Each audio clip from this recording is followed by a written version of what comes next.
There is a saying, you can find a Bajan anywhere. Are you a Bajan living abroad? Or do you know of one who has migrated to another country? Well, we at Mornin Barbados would love to have you or them on our Bajan Affair segment. Share your amazing stories, experiences, and how you have adapted to a new culture. Send us an email to morninbarbados@cbc.vb, and together we will travel the world.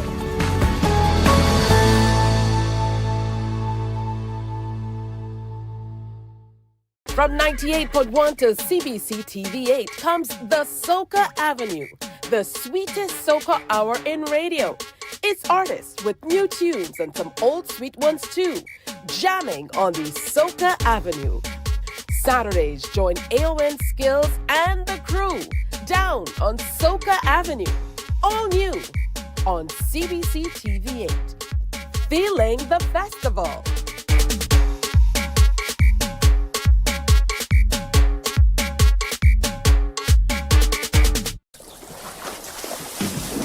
From the beautiful shores of the gem of the Caribbean, Barbados, home of the amazing Harrison's Cave, the tantalizing Oystins Bay Garden, our historic garrison, the indigenous road tennis, and the friendliest people in the world. We are 94.7 FM, the ultimate Bajan experience.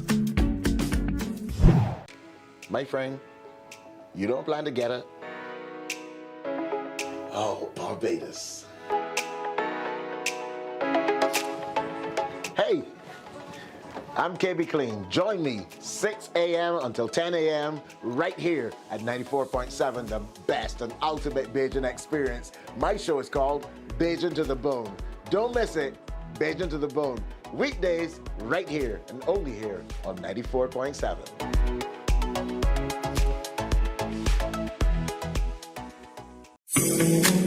The facts say Morning Barbados reaches an audience of over 50,000 and Newsnight reaches over 56,000. It's simple. When you advertise, you're getting your message to over 50,000 of your potential customers. Make the call to CBC Sales Department today and watch your business grow. Contact us at 467-5559 or email marketing@cbc.bb.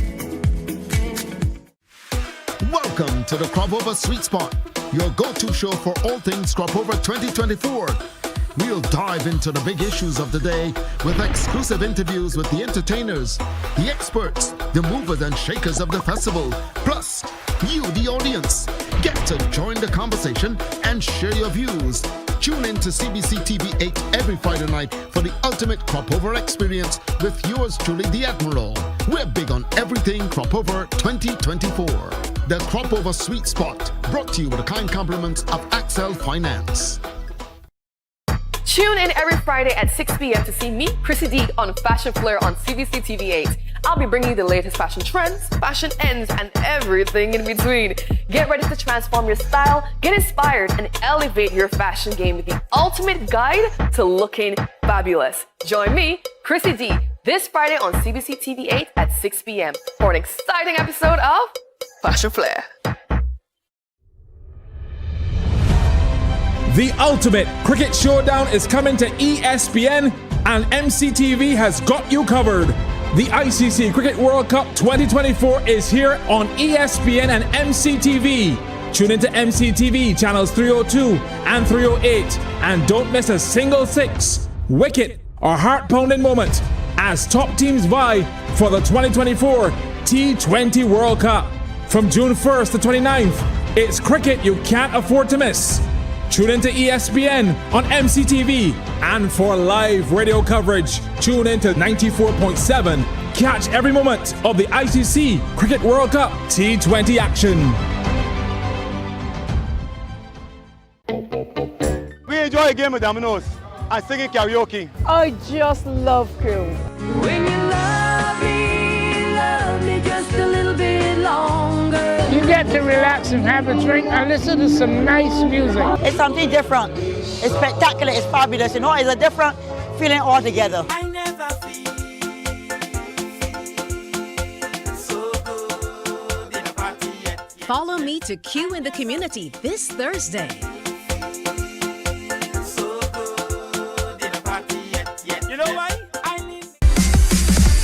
While you go about your business, we go about our business, and that is gathering the news. Stay up to date at CBC News Barbados on Facebook, Instagram, and Twitter. Get news update on radio throughout the day. And join us for the CBC News Night at 7 every night. CBC News team is on the job and bringing you the news.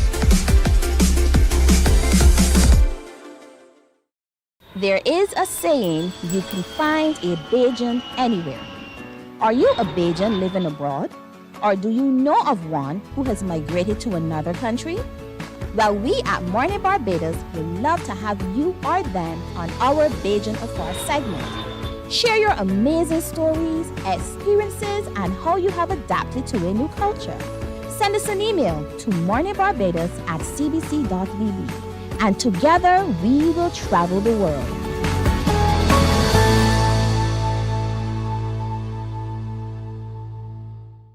From 98.1 to CBC TV8 comes the Soca Avenue, the sweetest soca hour in radio. It's artists with new tunes and some old sweet ones too, jamming on the Soca Avenue. Saturdays, join AON Skills and the crew down on Soca Avenue, all new on CBC TV8. Feeling the festival.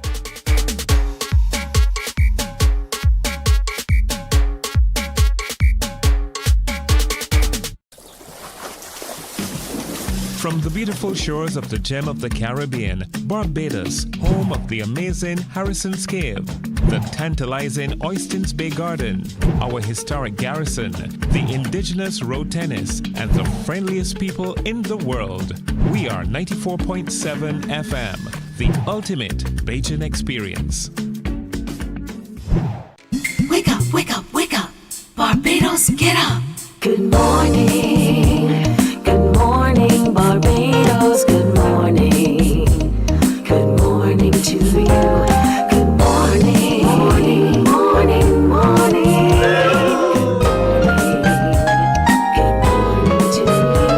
Good morning. Morning, Barbados. Good morning. Good morning to you. Good morning. Morning, Barbados. Good morning. Wake up, wake up, wake up. Morning to you. Good morning to you. It's Friday, July 19th. So wonderful to have you in company with us for another Morning Barbados presentation. I'm Tisha Hines, and I'll be here with you until 8 o'clock this morning. It's a fantastic Friday. That means all we have to say is, thank God it's Friday. We made it to the weekend. But when there's crop over, I mean, every day is pretty much the weekend, right? Because there's so much happening. Just like what's happening on today's show. There's lots going on. So we want you to stick around to be a part of it. We're going to be telling you all about a brand new campaign from the NTI called Press Forward. So look forward to hearing more about that. Raphael Saul is going to be in to share more about that. And he's also going to bring through the Vontae Williams, who is the lyrical whiz behind that entire jingle for the campaign that they're going to be using. Plus, Shane Seeley is back on Morning Barbados, but only for a little bit. He's talking about the QEH. Don't get too excited. We know the ladies love to hear when Shane is coming through. So we look forward to meeting up with Shane a little bit later this morning. Plus, Peebo Sampson. Not who you were thinking. Peebo Sampson, a designer and runner-up in Season 7 of Mission Catwalk. He's going to come through and join us on this Friday to talk about his journey with that show and share all the exciting things that he has planned for the future in fashion. And we're also going to be bringing you our hurricane tips and all of that wonderful stuff as we continue to getting you prepared for the hurricane season. So all that and a whole lot more coming up today on Morning Barbados. But over the last few months, we really have heard calls intensify for octagonal warning labels. And today is absolutely no different. We continue that conversation. Of course, we are joined by Francine Charles, who's Program Manager, Childhood Obesity Prevention Program with the Heart and Stroke Foundation of Barbados. and it's always good to see you. Good morning, Tisha. Good morning, Barbados. Just wonderful. It's good to be here again. I haven't been here in a while. Yeah, so it's good to have you back. But it's wonderful to be here to talk about the campaign. I know that you launched, and this is what the warning label would look like. Absolutely. All right, before we jump into exactly what it will look like, let's start with why it's important to have these labels. Yeah. So Tisha, as you know, and I think all of Barbados knows, that we are, like a lot of countries in the world, and especially our developing brothers and sis neighbors, we have an NCD crisis. We have an issue with non-communicable diseases, and not to make it sound, kind of outer-worldly, we have an issue with diabetes, with hypertension, with strokes. Where we work at the Heart and Stroke Foundation, we see it every day.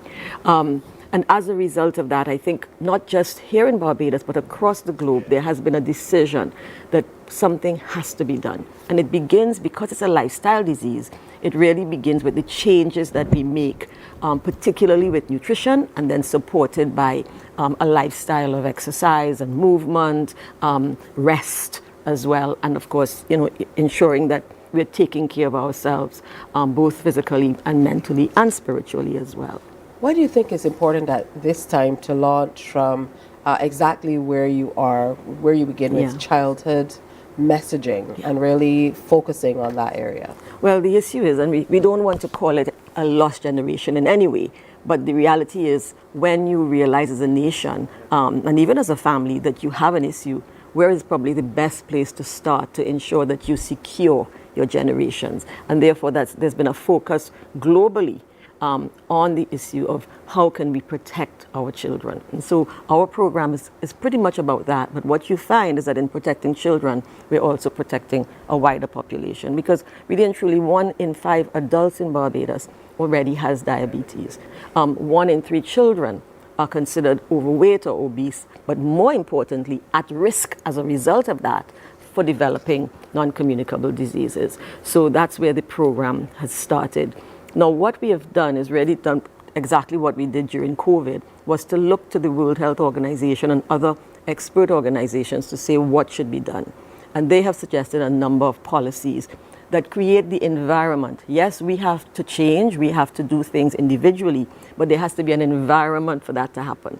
You can talk to me about eating well, but then there is nothing around me that allows me to do that, either easily or affordably. So that's the kind of focus for us, that policy environment. And so, as you know, we have seen a 20% increase in SSB tax, which has been helpful. We've seen the implementation and introduction of a Barbados school nutrition policy, helpful. But one of the critical points that the WHO has suggested is, in fact, these warning labels, which help individuals, parents, and children, and the schools to know what products are safe enough to give your children, especially where we are trying to combat overconsumption. And I really want to make that point. No one is taking away the general enjoyment of life. But the issue is you cannot overconsume foods that are good for you and still find yourself in a healthy situation. All right, which brings us back to the octagonal warning labels. You must engage with a number of stakeholders. Yes. Just last night I was at a function and the minister, the PS in the Ministry of Energy and Business was talking about the importance. He was engaging with business people, entrepreneurs, and he was engaging, with the presentation he did in many ways. But what stuck with me is he said to them, be innovative in the food and beverage industry. So how are you engaging with other stakeholders so that they at least get a little innovative, as the PS suggested, in the types of foods that they present as well? So even if we have the labels, then it doesn't feel like a fight against those people who are providing the goods and services. And I'm glad you made that point and used the word fight, because really and truly, we should be really moving together on this issue. There should be a sense of collaboration as opposed to confrontation. And what we've been saying to the various stakeholders, including those who are in the manufacturing area, our vendors, canteen concessionaires, is that what we need to do is to ensure that while we are looking to put these labels on, the real thing is that we shouldn't have to put the labels on. And so what you're looking for is there reformulation that we can do? And we've seen a couple of companies already start to go in that direction. But also, what we found during the implementation of the school nutrition policy is that apart from you having to reformulate, there are also products out there, Tisha, overseas that because we import, we know quite a bit. There are products that will fit into a healthier package and therefore will not need the warning labels. And so that's what we've been saying. Let's be innovative and look for the products. Let's be innovative and reformulate. And also let's be innovative within the school system as to how we encourage children to make better choices. Absolutely. And we absolutely need results. I mean, the good thing is that studies show that 75% of Barbadians support these labels. Absolutely. And that makes all the difference. It makes a major difference. I think people, and we have found that even at the older persons, like at BARP, which is the Association for Retired Persons, they're very in support of these because it helps them, the older people, to just go into the supermarket and they're able to say, oh, this is good for me or this is not good for me. And that's very helpful for them because a lot of them are already struggling with some form of NCD. And so therefore it makes a lot of sense for us to have something that is easy to identify. As a parent, you would know, you're going to the supermarket, you want to be able to know, what should I feed my child? And it doesn't mean that you may not pick up something that may not be as healthy, but you won't do it every day because there's a label saying to you, this is high in sugar or this is high in fat. And it's based on nutrition standards that have been set by the government. Absolutely. And finally, what's next? What do we do to be able to support the move toward getting these on our food items so we know what we're consuming? What we would really love, we have been posting on our platforms, social media platforms, a lot of information on these labels. We've also been posting the ads that you would have seen. We really want people to start changing the conversation on those posts. So it's nothing difficult. We want people to go on and start saying, we really support this thing. And we want where persons are in the position to talk to their MPs, keep saying, we want these labels. And we are doing our work behind the scenes as well. And I think together as a nation, Barbados, we've already been leading in a lot of these areas, and I believe we will lead when it comes to octagonal front of package, citizen labels. Advocacy. Absolutely. Citizen advocacy, very, very important. And some figures that you absolutely should know. 1 in 5 adult Barbadians has diabetes. 31% of our children are overweight or obese. 66% of our adults are overweight and 33% obese, and 80% of all deaths in Barbados are caused by non-communicable diseases. We absolutely have to change and what we're doing. And Tisha, I want to also make the point, it's not just about dying, it's also about the fact that the productivity of your life is severely hampered if you are struggling with a non-communicable disease. And we are seeing younger and younger people having it. 13-year-olds struggling with obesity, struggling with hypertension. No, it changes your life. And so it's not just about the dying, it's about what kind of life and quality of life that we also experience as well. I like that you've reinforced that because sometimes people feel like, you said it's not about kind of telling people what to eat and how they should reformulate their foods and whether they should choose it. But people want to talk about their rights to be able to choose. Yes. But then what about your responsibilities? Absolutely. Because when we have all of these challenges later in life is taxing literally to all of us. To all of us. To the social the national services. Purse. Again, to the well, quality of life as and well. And their quality of life. And I think people are missing that point. People say, oh, well, we have to die of something. It's not about the dying. We are seeing it at the Heart and Stroke. It's about the living and the quality of life, especially as you are moving in. Well, it should have been when you're moving into your 70s and 80s, but now you're seeing 30s and 40s, and people are struggling. Octagonal warning labels. Let me put my scripts down for a moment. Yes. So imagine having this on a food choice, for example, in the supermarket, and you're able to walk up and see, it will say high in sugar, or it will say high in fats, or high in sodium. And it's based on scientific nutrient profiles that are in place. So the government is saying, look, if you go over a certain amount of sugar per day, it's bad for you. And so you can trust it. it's coming from scientific evidence. All right, talk to us about where we can find you to be able to, support these warning labels as much as we can as regular citizens in Barbados. Oh, definitely. So you go on to our social media handles, just type in Heart and Stroke Foundation of Barbados. We're on IG, we're on the X, and we are on Facebook. That's the most critical places. And of course, you can call us 437-3312 and call the Heart and Stroke Foundation. You ask for Francine, you ask for Tiffany, Stacia. We'll be able to help you the best that we can when it comes to providing information. And of course, you can go onto the Heart and Stroke Foundation's website at any time for information as well and how to contact us.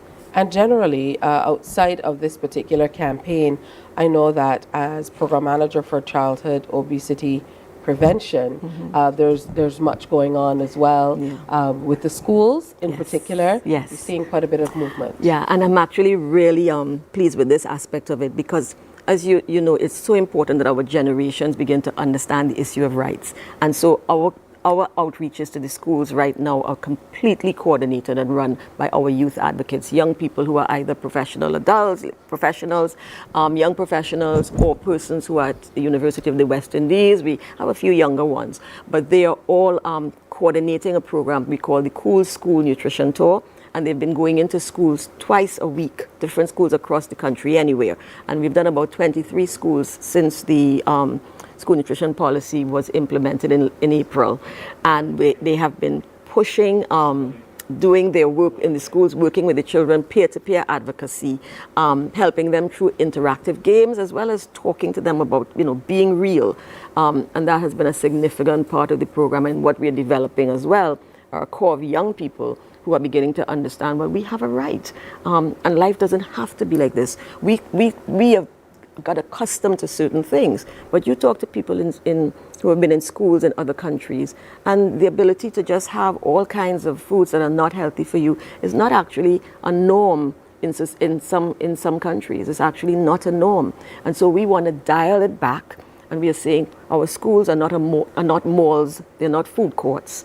Our schools are places where children learn good habits, whether it is education, whether it is how they take care of themselves, hygiene, and also how they eat as well. And I know that you said you've been taking your cues from the WHO. We saw an article come out from them which said we need to hold the private sector accountable for the obesity situation that's going on. And we need to really take that seriously. And the point, and it's a critical one, and we talked about it a little earlier, the point is that somehow it's being seen as a confrontation as opposed to a collaboration. I really believe the private sector is the kind of the hub of innovation. And I believe if they understand and get it and really accept the fact that people are dying, people are hurting, people are over-consuming, because not only are you selling the products, but you are marketing it hard. And therefore, people are going to flock to buy them. And they also, in most cases, ultra-processed foods, which are very easy. They taste extremely good. In a lot of cases, they're addictive. A lot of cases, they are comfort foods. And as a result of that, we really need the private sector to do its part to reformulate, but to also go out and research the healthier products and bring it to Barbados, as well as just being involved in even the education campaigns, as we have seen with tobacco. Tell people that this is not really good for you, that this is not something you should be eating every day. Wait, don't pick it up if you've eaten it yesterday, that kind of thing. And so I think because that has not happened globally with the private sector, instead there's been a push against the process. That's why WHO has to get up and say, the private sector needs to be held accountable. But I believe in Barbados, as we have seen in other things, if the private sector comes on board and we all work together, all the civil society groups, etc., we can make a change. And I keep making the point, people in the region look to Barbados. And if we do it, we will get the support across the region as well for the octagonal warning labels. Yeah, they absolutely have their part to play, but it has to be, as you mentioned, a whole of society approach, a multi-pronged approach, because as you talk about research and development, that adds a whole other spin to what we're talking about. Exactly, as well as academia as well, and their support. And we've had excellent support from the University of the West Indies. Professor Winston Moore who is, I think, the deputy principal, he has been helping us pro bono on trying to develop ways to make healthier foods more affordable and trying to find that process. And so people have joined the campaign in various ways, and we're really hoping that the private sector will come along, not kicking and screaming, but really full of energy and ideas to the process. Absolutely. So we want people to get involved and just remember that octagonal warning labels save lives. I guess, as you're shopping, we are so accustomed. And I was making the point to someone as we move through the supermarket, we're kind of buying the same things. If you look in the next person's basket, yes, they have the same things that you're buying. We buy the same oil, the same flour. I mean, in terms of brands. But Tisha, you know why? Go and for that's the same things. But it's because of the marketing. And I think we have to identify that as a key issue. And we are working on that in the schools, that there be no more marketing in the schools for children of unhealthy foods, because what you're creating are very early habits. Because those signals, and you know it, those advertising signals are very strong. And therefore, they have the capacity to bring people to a place where you don't even look around. There was a time when you said diapers, you meant people. When you said Pampers, you meant diapers. Yes. You go, can I get Pampers? But what you really meant was diapers. If you say squeezy, we know what you mean. But that's a brand and not necessarily the product itself. And we joke about that all the time, but it says how strong. It says how strong the marketing is. And what we have realized is that when you dial back that marketing, it gives people a chance to look at other options. And we've done that recently, where a group of our nutritionists and medical doctors within our coalition came together and went to the supermarkets and began to look at, something. There are products that are actually healthier alternatives than the products that we buy because of that strong marketing. Yeah. And so we've shared that with the schools and have encouraged the canteen concessionaires to focus on purchasing those products. It's true. It's almost muscle memory at this point. You just go through and you're accustomed and you just go and go. Yeah. I want to thank you so much, Francine, for coming in and sharing with us. Francine Charles is Program Manager, Childhood Obesity Prevention Program with the Heart and Stroke Foundation of Barbados, and really, encouraging us to support the campaign. We know there's lots of support across the island already. 75% of us are in support of the octagonal warning labels, and of course we want to get all of society on board. So the fast food places, all the food and beverage places out there, we have a lot of little shops and so on. Make it your business, because it is life that we're talking about. Absolutely. Always good to see Francine, because my internship my very first internship as a mass communication student was with the Caribbean Broadcasting Union. Yes. And I had the most excellent time. And that's why it's important, especially now there are interns around for us, to be good to intern. Absolutely. Because, all these years later, and here I am. You could imagine, and could you imagine how I feel seeing how great you've done over the years? It's been fantastic. You keep it up. And also, we just want to thank CBC as one of the media houses that have been helping us to promote this work. We are on the right side of history, and I believe that it's really a chance for us it's really a time that we can make a difference for our generations to come. All right, wonderful stuff. Always good to see you, like I said. So stick around, because coming up next, Shane Seeley is going to join me on the set. Who knows? We might be able to get him to come on back to Morning Barbados. Stay here. Morning, morning, morning. Good morning. Good morning to you. My friend, you don't plan to get it. Oh, Barbados. Hey, I'm KB Clean. Join me 6 a.m. until 10 a.m. right here at 94.7, the best and ultimate Bajan experience. My show is called Bajan to the Bone. Don't miss it. Bajan to the Bone. Weekdays right here and only here on 94.7.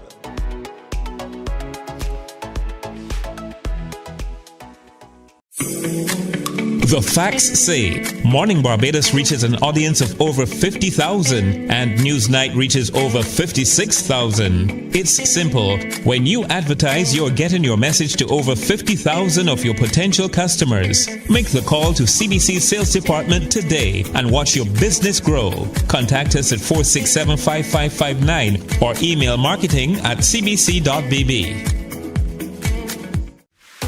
Welcome to the Crop Over Sweet Spot, your go-to show for all things Crop Over 2024.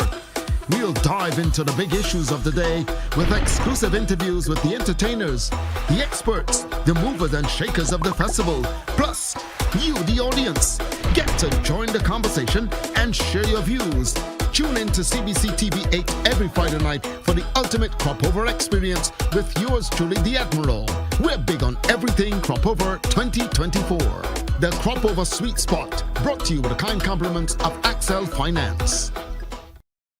Tune in every Friday at 6 p.m. to see me, Chrissy D, on Fashion Flair on CBC TV 8. I'll be bringing you the latest fashion trends, fashion ends, and everything in between. Get ready to transform your style, get inspired, and elevate your fashion game with the ultimate guide to looking fabulous. Join me, Chrissy D, this Friday on CBC TV 8 at 6 p.m. for an exciting episode of Fashion Flair. The ultimate cricket showdown is coming to ESPN, and MCTV has got you covered.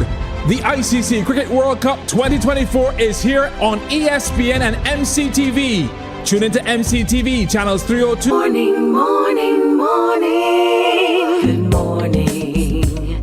Good morning to you.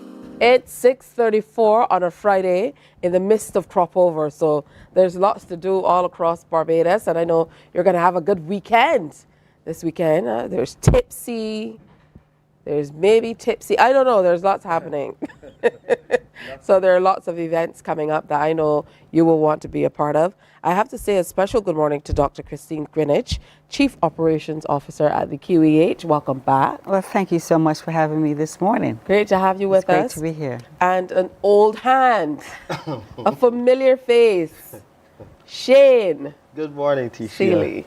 I wasn't through introducing you. Oh, I thought you were finished. Yeah, that was just half of the name. And Shane is a communications specialist with the QEH. Good to have you here. Always and a we're pleasure. here to celebrate some movement, some great movement in a positive direction. Of course, we are celebrating the Pulse radio show that's now on Q100.7 FM. So it's been really enlightening, and we've gotten exceptional feedback from our audience, being able to engage with QEH personnel and doctors and healthcare professionals, and of course service providers even. Indeed. In a really interpersonal kind of way, which is what radio is all about. So kudos to the team for moving toward this work with CBC to be able to connect with the Barbadian public in this way. Talk to us about how things have been going, Shane. Well, first off, I would like to thank CBC for allowing the QEH to have a new home on radio. And Q and QEH is only fitting, it's a nice synergy, it sounds good, and it really feels good to connect with our patients, our visitors, those well-wishers of the QEH, those who want more information from the QEH in a way that we've never been able to do before. So it's really groundbreaking for us. As you said, we've been getting a lot of feedback, and even when we get those tough questions, Tishia, during the program, myself, Dr. Greenwich, and some of the other hosts we have had, of course, Dr. Corbin Hart has been a part of the show, and more recently, our Director of Medical Services, Mr. Anthony Harris. When we get those tough questions, we're able to answer, and I'm so happy that at the end of those answers, people say, well, I really thank you for having that facility there. Thank you for the information, and they're a bit more enlightened on how to connect and get their answers really about their health concerns from the Queen Elizabeth Hospital. That's truly excellent. For you, Dr. Greenwich, I know it must be a monumental step to be able to move the QAH under your tenure to this place where you're able to share in this way. Absolutely. I think the overall purpose and goal is to narrow that gap of communication between the public and us. We are simply the main hospital in Barbados for the public, and therefore we need to really narrow that communication gap so that we can share the wonderful services at the hospital, but also at the same time hear from the public. What are their concerns? How can we improve the services that we offer every single day? What are some of the main areas that you're hoping to be able to tackle in the near future. I know for the QEH, that can be a laundry list of things. Yes. But maybe things that are close to you based on what you've observed since being with the institution, things that may need to be tweaked or changed just a bit or even celebrated. Right. So I have to be quite transparent in saying that the wait times, for example, in our A&E, that is an immediate goal to reduce those wait times. So that means with the new space that we recently moved into, just looking at the flow of services, you know, what happens when that person appears at the door? How long is that individual waiting to be seen, to be triaged, to get a diagnostic test? So at all those different service points, the goal is to improve and narrow down that waiting time so that we can actually offer our services much more quicker, number one. And the quicker that we're able to get that patient flow through the A&E, we can get that person either home and or admitted to one of our beds. So that's a continuous quality improvement that everyone now is focused, definitely focused on the wait times. And Shane, for you as communication specialist, I know that it's your responsibility to kind of tackle just about everything, to work along with the teams to make sure you get the information out. But what are some of those key areas in addition to wait times that you want to, as I mentioned, not only talk about tweaking or enhancing, but celebrating as well, because there are a lot of wonderful things happening at the hospital as well. A big part of our celebration in our 60th year, as we celebrate 60 years of the QEH serving the public, is to celebrate our staff.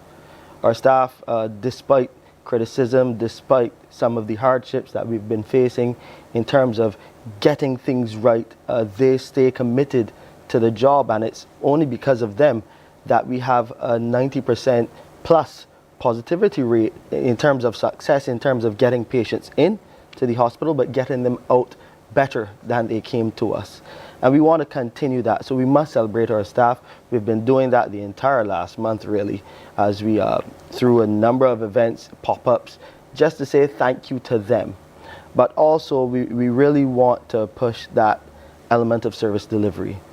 We don't want that people come to us and we hear it through the Pulse radio show as well. Some people say, my experience was not that good. My interfacing with whatever staff member was not as I would like it to be. So we want some consistency too from our staff. So our staff need to be consistent in service delivery. At the end of the day, the patients, the visitors, they are our customers. So we have to make sure that we treat to them and make them a priority. Our CEO always says the patients, they are really our priority. Every patient matters, but every staff member counts as well. So it's a focus on the human element. The patients, of course, those who traverse the hospital, but definitely celebrating the work that our staff has done. Recently, we celebrated one of our nurses, Dr. Greenwich, who served the hospital for over 40 years, yes. 40 plus years. Yes. And she just retired, and she's committed 48 years. 48 years. Wow. Yes. That's a lifetime. That's a lifetime.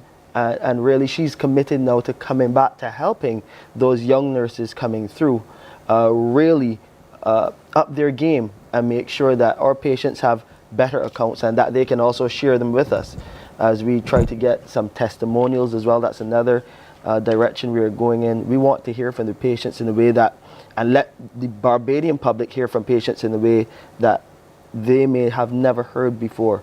Really getting those stories of going through their trials and tribulations when they were unhealthy, but then getting back to close as possible to 100% with the help of our professionals at the Queen Elizabeth Hospital. Absolutely. What's been your experience in engaging on the show? Because we know it's totally different when you sit and you give a message to the nation, or you respond to journalists in a press briefing or what have you. But when you're kind of in the thick of things on radio, where people are unfettered, where they feel like I can share openly and honestly, whether it's through, some feeling of anonymity or otherwise, they go hard. Yes. So what has been your experience? You have to be honest with people. So for me, it's not a problem at all in terms of any negative communication. So we have to be honest with people and tell them the truth. And if I don't know that answer that may come before me, I will say simply, I will get back to you. So I think that the public appreciate the opportunity to communicate their feelings, their concerns, and we as the healthcare providers, we must take advantage of that opportunity and do better and meet the needs of our patients as well as the families. I really want to piggyback on something, sorry Tishia to interrupt, but on something the CEO just mentioned, an interesting story that happened live on radio.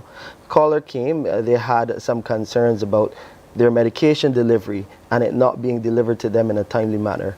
We were able to, after the show, find out who that person was and make sure that that problem could be addressed. So it's helped us firsthand to address problems on the fly as they come. So nothing is perfect, but we are trying to make sure that when there's something wrong, we correct it as soon as possible. And I find that the radio show has given us that ability to be a bit more flexible, to get that communication a bit more instant. I mean, we ask people to call our patient advice and liaison service, that's 536-4800, and they're doing a lot more of that because of the radio show, because I keep repeating it all the time. If you have a concern, if you have a question, if you're a bit unsure about your health status at any time, call that hotline because we have doctors there to do that. Yeah. So we really want, you know, people to continue to communicate with us in that way. Absolutely. Thank you both for coming in. Always good to have Shane on set. The thing about having somebody who knows all the behind-the-scenes signals is they know how to work the system. I know he saw them wrapping us up every second. He went into a totally other gear. What? 2 cents. That was a quick 2 cents. 2 cents? Yeah. You want to hear my 2 cents? Of course. I always want to hear from you, Tishia. I love that shirt. It's a really good fit, Shane. Thank you very much. Yeah. I know you appreciate it. I can't tell if the muscles have gotten bigger or don't listen, COO. Happy Friday. Happy Friday you too. Yeah, it's wonderful to have you with us, and it's good that we can have this conversation. I keep saying it's been such a long time that we felt like the doctors were over here, the QEH is over here, and we are over here as the public, kind of like a lone wolf crying in the wilderness. Yeah. But now, finally, you have an opportunity to connect with the people that you really need to get change, real change. So again, thank you. Thank you. And it's time for another break here on Morning Barbados, but we have lots more planned. So stay with us. Morning, morning, morning. Good morning. Good morning to you.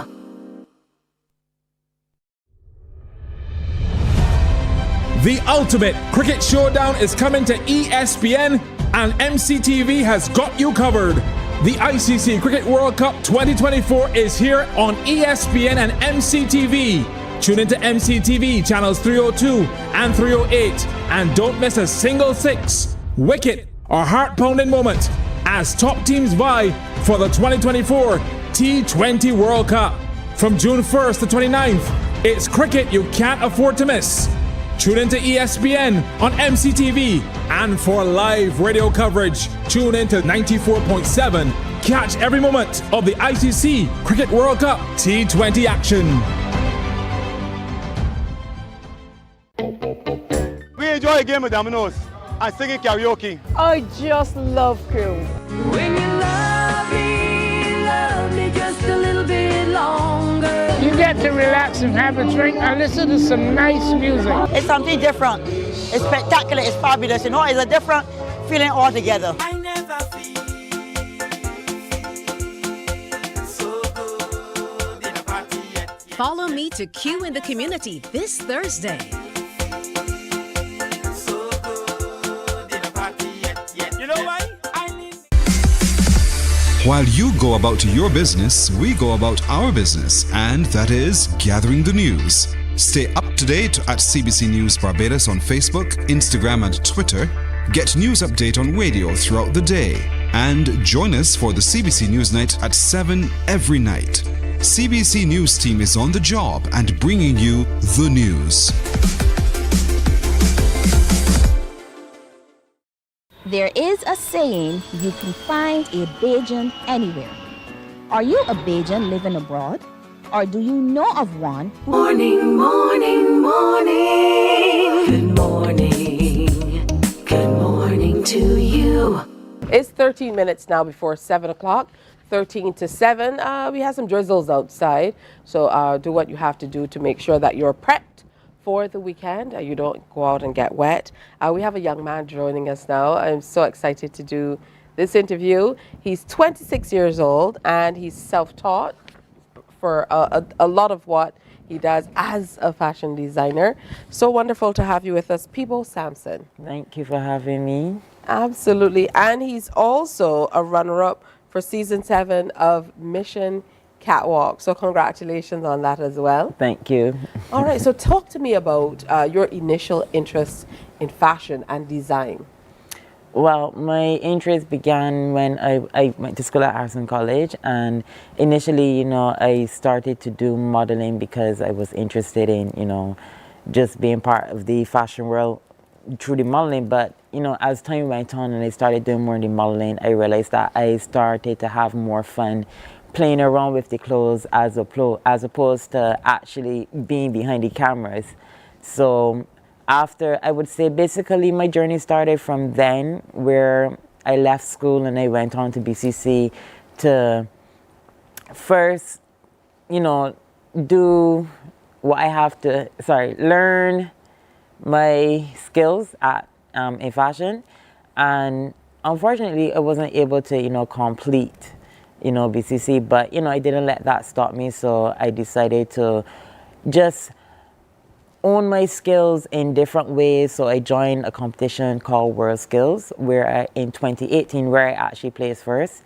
And I went on to represent Barbados in World Skills, Kazan, Russia.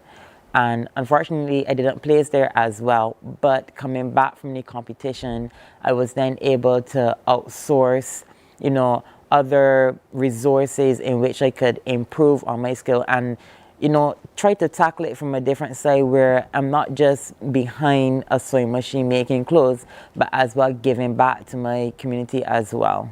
Now, it sounds like you've done a lot of self-teaching.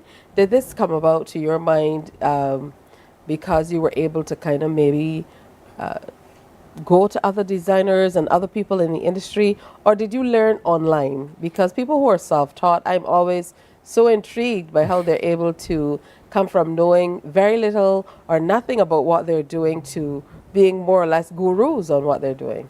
Well, as I would like to tell a lot of people I usually like to learn from the university YouTube, but I also made a lot of close connections, from going to school. I started to work with one of my teachers as well after I left. And even from the same World Skills, when I was during the competition, I actually met, other designers and stuff. And I also landed different jobs from that as well. And as time went on and the more people that I meet, I just, form connections with them and I learn as much as I can. So as much as I was self-taught, a lot of the people, that I've met throughout the time have left that impact for me to actually improve on my skill as well. How were you able to become a part of Mission Catwalk? Well, I actually applied for Mission Catwalk in 2014 because I have always been interested and I've always wanted, to do something where I can think outside the box where fashion is needed. So, I applied there. I wasn't able to attend then, but then when it came back around in 2023, that was after COVID, and I kept checking the page, keep looking to see when it's going to come back, and when it actually came back, I was like, what, I have to apply. I want to do this. And I just made sure that I had everything in check, even before it came out, because I was like, nah, I have to do it this year. What was the experience like? For people looking on, they see one thing, but I know when it comes to filming behind the scenes and so on, it's a little different. Well, it is exhausting, but it's also very thrilling because, you're in an environment where you're not very familiar with a lot of things around you. So it's scary, but it's also a very good learning experience as well. Was it an opportunity to kind of push you and push your boundaries in terms of how you think about your approach to fashion and design and everything around it as well? Most definitely, because I would say, since I since I did the competition, I realized that there were a lot of other things I did for some of the challenges that I never thought of to do before. So the competition really took me outside of my boundaries, and I really, really appreciated that part of it. For example, like, well, I need to hear some of these things that kind of took you outside of the confines of your thinking. Well, there was one challenge where we actually had to work with fish skin. Fish skin? Actual fish skin. Like dried fish skin? Yeah, so Okay. after they peel the skin off of the fish, they would put it to dry, and they call it fish leather. It's very disgusting, but that was one of the most exciting challenges too, that, you know, pushed me past my boundaries, because I never knew that you could, you know, make clothing from actual fish skin. And another challenge I would say is there was a dance challenge. I think I actually won that challenge, where I was able to create my own textile with the fabric that I purchased for the challenge. And that was an experience that I would say really, you know, was able to challenge my mind as well. And it's one thing to make it to a competition and another thing to make it to the finals.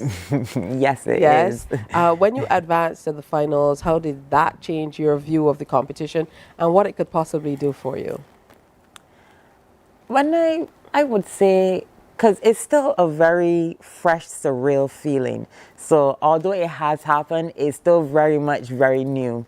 So I'm still processing the feelings. But I would say since I did the competition, I have had a lot more outreach.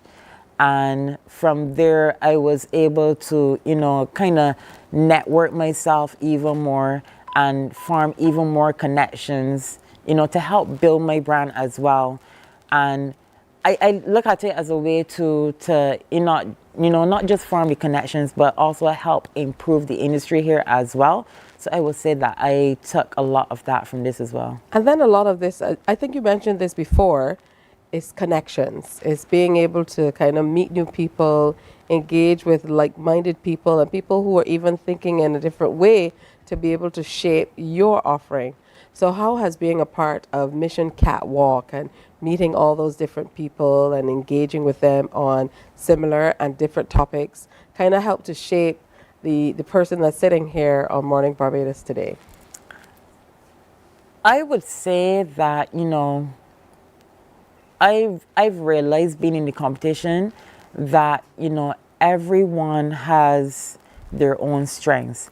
And then there are individuals that these strengths are so strong that you're just so amazed by it. So it kind of shows me that, you know, sometimes when you think, you know, you might be at a level in something, there is always another person out there that's doing something just as fantastic as you. So it allowed me to kind of appreciate the art even more, because then I was able to see the different struggles that each individual had throughout the competition, even myself. So it really taught me to appreciate, you know, the craft that people put out there, and, you know, it just motivated me even more to want to do more in the fashion world. I love that. And then, of course, you guys kind of were challenged to really come up with a line. Yes, we were.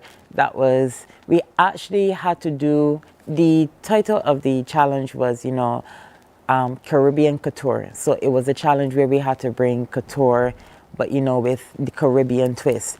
So for me, that collection, it was fully sustainable. Majority of my fabrics came from Sea Island cotton because I wanted to keep it very local. And also abeds as well, where I was able to, you know, get bamboo fiber as well. And it even, you know, allowed me to, again, you know, step outside the box. I started to do different techniques, you know, hand dyeing with zero waste, also hand painting to elevate the complexity of the garment, and, you know, also a lot of hand embellishments as well too. So that particular collection, yes, like that, this was one of my previous works, but The dress before that was like an upcycle dress that was out of curtain fabric. So not just only keeping it very sustainable, but I was also able to, play around with upcycling as well. The wedding dress at the end of that finale, that was actually a duvet cover.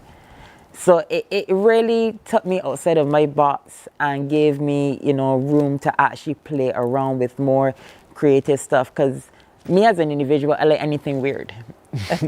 So, and once it's weird and it's outside of the box, I'm very intrigued by it. Yeah, this was the duvet cover that I turned into a wedding dress. I'm so intrigued by the fact that you were telling me that you upcycled curtains and duvet covers, and you were able to stay on point as far as couture is concerned and still give it a good Caribbean flair. That must have been a real challenge. How long did it take you to be able to kind of come up with all of this? Were you walking through the house saying, oh, this duvet would be perfect. Oh, look at these curtains. Let me take them down. No, because the thought process is so much more. I would say majority of my time was spent panicking. But, I think for me, how I was able to create the collection is by doing research.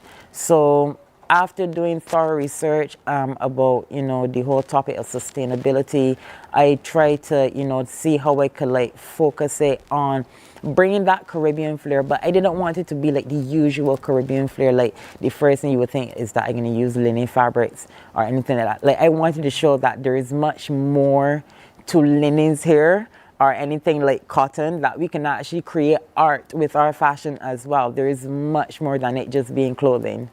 I absolutely love that. I love that you didn't want to go the traditional route. Yes, please. You didn't want to just put out the status quo, what people are accustomed to. So I want to say congratulations. You have to keep us up to speed because we are fans of Mission Catwalk. So I was talking to the TV too, and I know a lot of Bajans do that as well. Online, checking up to see what's happening. And I know that you have some big things coming your way, lots happening now. But make sure that you keep us in the loop here at Morning Barbados because we want to share. Most definitely. And I'm glad to be here and to be able to have this opportunity to share my experience as well. And I know you say you like anything that is weird. I can't look past this tattoo. It's just one line going down your arm. How about that? Yeah, this is actually a really significant tattoo to me because I'm a very eclectic individual. So you don't always just get one version of me. So I was just split myself in half, two sides of a person because, one day you're going to get this person, next you're going to get a different person, to always keep people on the shoot. Love the significance. It's wonderful to finally meet you. Same here. Yeah, keep us in the loop. Okay, no problem. Yeah, he's going to keep on shining and keep on growing. And we're going to keep on telling you about all the wonderful things he's doing. Fashion-wise, maybe one of these days I'll get to wear one of those eclectic designs. We'll see. All right, time for a break here on Morning Barbados, but stay with us because it's just about 7 o'clock. We have an hour left, so there's lots to do. Stay. Morning, morning, morning. Good morning. Good morning to you. There is a saying, you can find a Bajan anywhere. Are you a Bajan living abroad? Or do you know of one who has migrated to another country? Well, we at Mornin Barbados would love to have you or them on our Bajan Affair segment. Share your amazing stories, experiences, and how you have adapted to a new culture. Send us an email to morninbarbados@cbc.vb. And together we will travel the world.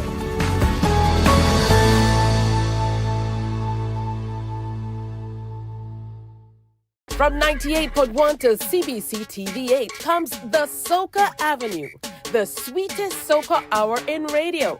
It's artists with new tunes and some old sweet ones too, jamming on the Soca Avenue. Saturdays, join AON Skills and the crew down on Soca Avenue, all new on CBC TV8. Feeling the festival.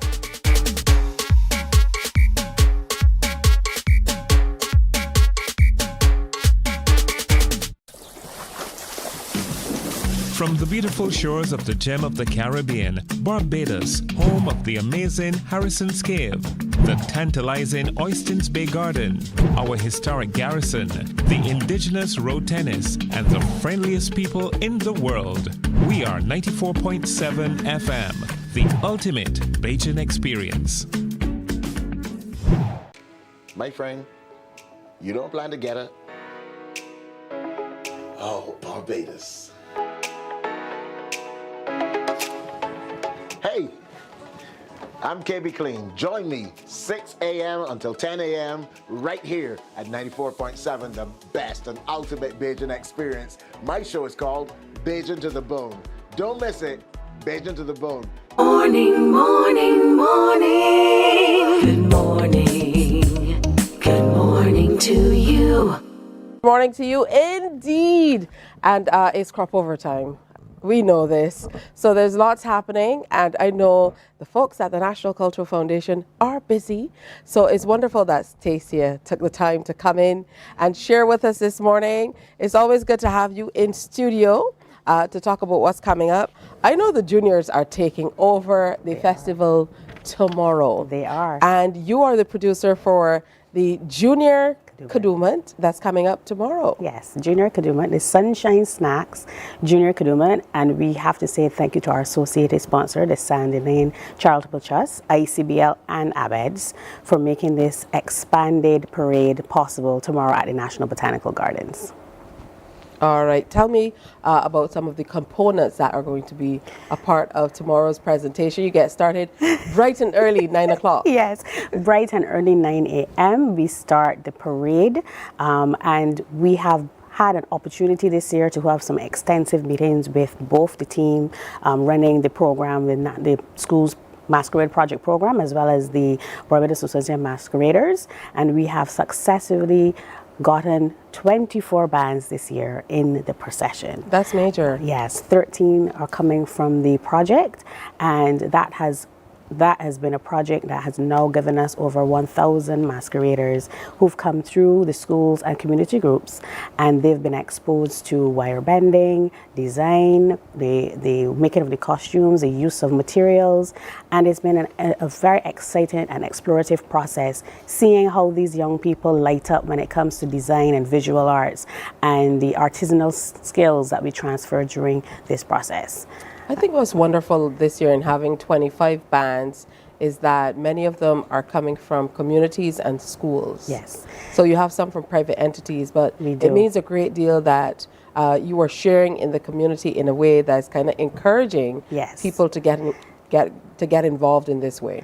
Yes, because when we approach it, and I have to say kudos to the team in cultural development, and that's led by our Chief Culture Officer, when they sit down and they have the thematic context where they discuss with the designers and so on the elements of our cultural heritage that they want to transfer to the young people and how they can do this as relates to the genre of masquerade, it is so exciting to see when the children get these ideas and how they translate them into what they want to see.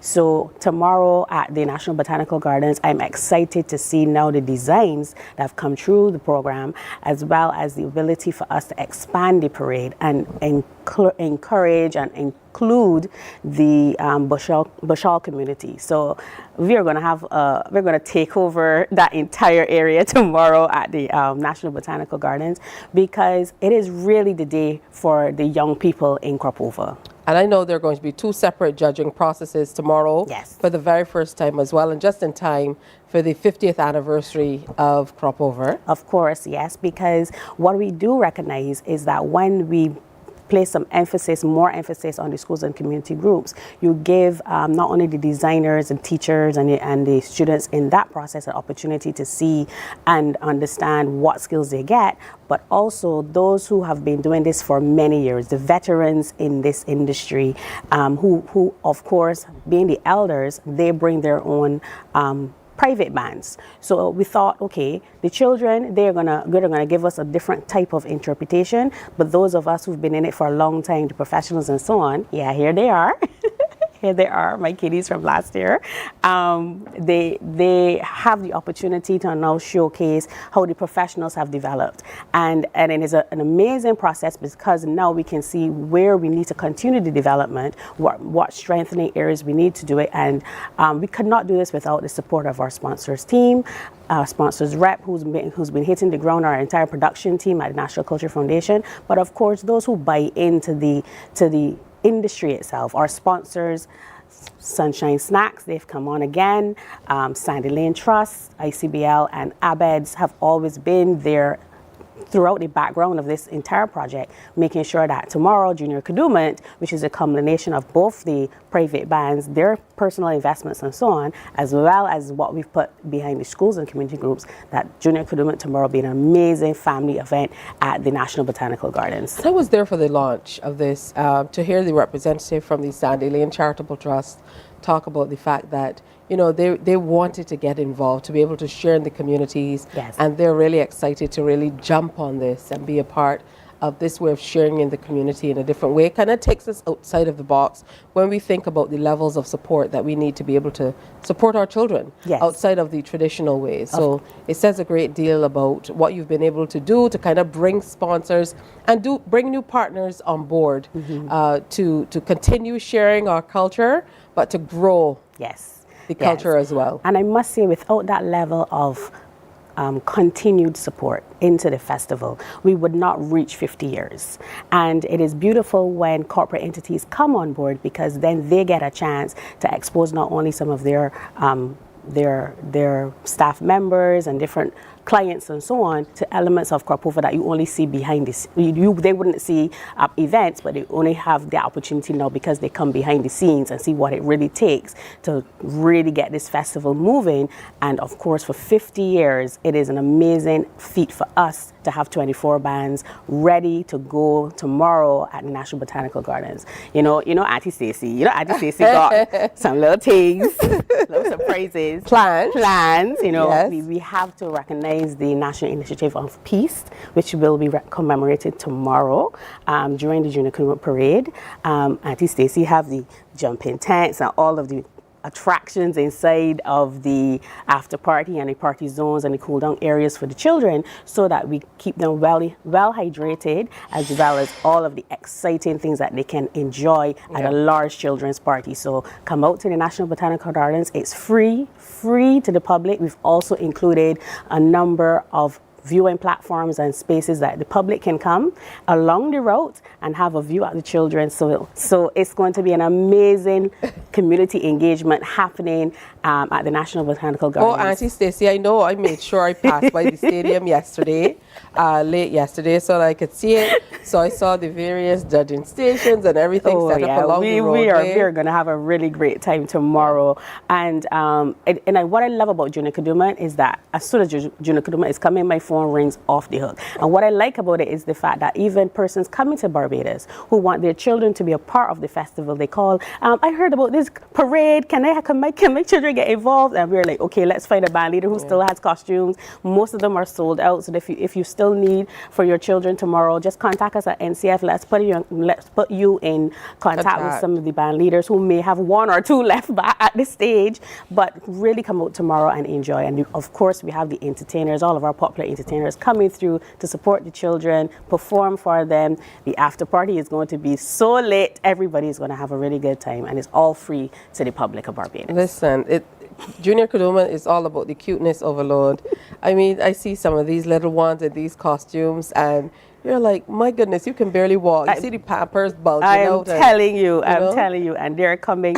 But, we love to see it. So we ensure that all the safety procedures are in place. Absolutely. So that everyone can come and enjoy Junior Kadooment. And when we think about designers who've really come through the ranks, Kevin Small has been able to shine in the last 10 years or so in a phenomenal kind of way. He's back this year. Yes. But there are also some newbies and some interesting areas to go. So we know some of the names. We like to name names. We like to name names. It's not everybody, but other people who will be a part of it. Of course, Fifth Element. Fifth Element, yes. Kevin. And Kevin, again, is one of the shining stars of the program, where he would have started in the schools program, getting the skills as a designer in that process, and then coming out in his full colors, recognizing that no, I can stand on my own, I can attract my own sponsorship, I can do things for myself, that I can develop my industry. And he then came in as a private band. So I love the fact that the competition can show you the development over the 50 years, and someone like Kevin is a prime example of what the support that we've received for so many years has garnered. The National Library Service. The National Library Service. That entity has always been a stronghold in this presentation because of the research background and what is needed. People sometimes don't think about what the process that designers go through to create some of these costumes and some of the information that they distill. So the National Library Service has always not only just been a participant for themselves, but obviously a repository of a space where other designers, the same school's programs, some of the private designers, some of our visual artists research and look at the work of Barbados cultural heritage in order to design and create these spectacle bands. So yeah. All right, so there's Hijack, there's Lend a Hand Community Band, Zante, Colors Entertainment, Blackbird Productions, Royalty Junior Kaduma Band, Angelic, Northern Mass, Mystical, TriStar Productions as well. Yes. And the list goes on. And the list goes on. Yeah. So do we need tickets? No. Do we just need to show up? You just need to I show love that up. kind of price. You just need to show up, be on set tomorrow for the start at 9 a.m. sharp for the parade of the Junior Kaduma bands. I can just imagine the parents, getting the little ones and the ready. amount of photos that are taken and the live feeds and everything that go, and it's going to be a beautiful expression of culture and entertainment in a family-friendly environment tomorrow at the National Botanical Gardens. And we are also going to be live here on CBC TV as well. We wouldn't miss out on this action for the world. Yeah, of course, you want to make sure that you check it out. And I mean, even the sponsors, on point. The Sunshine Snacks, Junior Kadumant. Stacey O'Brien is event producer with the National Cultural Foundation, and she is the producer of this particular event. 25 registered bands, 13 from communities and schools, and 12 from private entities. They're going to come together to help create that spectacle that is Junior Kadumant. I remember when it was called Kiddies Kadumant, from way back then. And we've come a really long way. It's wonderful to see that in this 50th year, we have the Sandy Lane Charitable Trust on board with the Junior Masquerade project. The schools and community groups are Eagle Hall Primary, Ellerton Primary, Wesley Hall Infants, Grantley Adams Memorial, Pinelands Creative Workshop, Sailor Primary, Hinesbury Primary, Arthur Smith Primary, Haynesville Youth Club, Shirley Chisholm Primary, Roland Edwards Primary, Erdison Special School, and Western United Stars Community Club. That says a great deal. Yeah. Kudos to you and the entire NCF team. I have a great team. We have a great team. You do. We if it's a minute to midnight, we're going to make it happen. I know. So yes, tomorrow at the National Botanical Gardens. And of course, we have a special presentation to honor our 50th anniversary of Crop Over. And that's going to be led by Mr. Blood, one of our veteran calypsonians and entertainers. So look out for all of those surprises coming at the National Botanical Gardens tomorrow for us. All right. Our Junior Kadumant. Come out and support the little ones and be a part of the presentation. That is tomorrow. And they're also going to observe the 12 noon Pause for Peace call from the PM. Yes, please. Tomorrow during the presentation as well. I look forward to seeing everything from the sidelines. I will see you tomorrow. I will see you tomorrow. So come on out. You can also watch on TV8 as well. And I know you guys are streaming online too. We are streaming. All right, it's time for another break. Still to come, we talked to Kira P a few weeks ago, and she was getting ready to come home. Home spelt in a very interesting way. She's now in BIM, so she's here on set. And that's coming up next. Stay with us. Morning, morning, morning. Good morning. Good morning to you.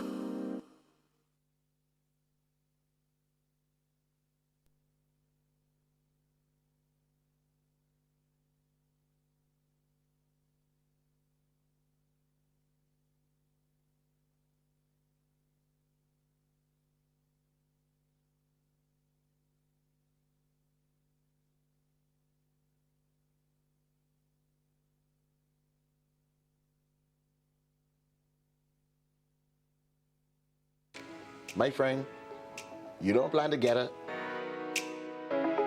Oh, Barbados. Hey, I'm KB Clean. Join me 6 a.m. until 10 a.m. right here at 94.7, the best and ultimate Bajan experience. My show is called Bajan to the Bone. Don't miss it, Bajan to the Bone. Weekdays right here and only here on 94.7.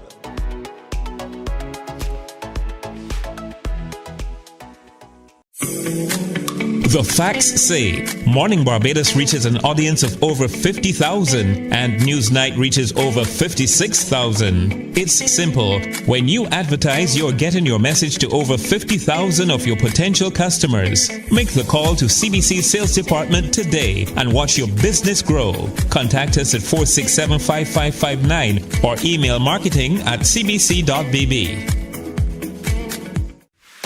Welcome to the Crop Over Sweet Spot, your go-to show for all things Crop Over 2024. We'll dive into the big issues of the day with exclusive interviews with the entertainers, the experts, the movers and shakers of the festival, plus you, the audience. Get to join the conversation and share your views. Tune in to CBC TV 8 every Friday night for the ultimate Crop Over experience with yours truly, the Admiral. We're big on everything Crop Over 2024. The Crop Over Sweet Spot, brought to you with the kind compliments of Axel Finance. Morning, morning, morning. Good morning.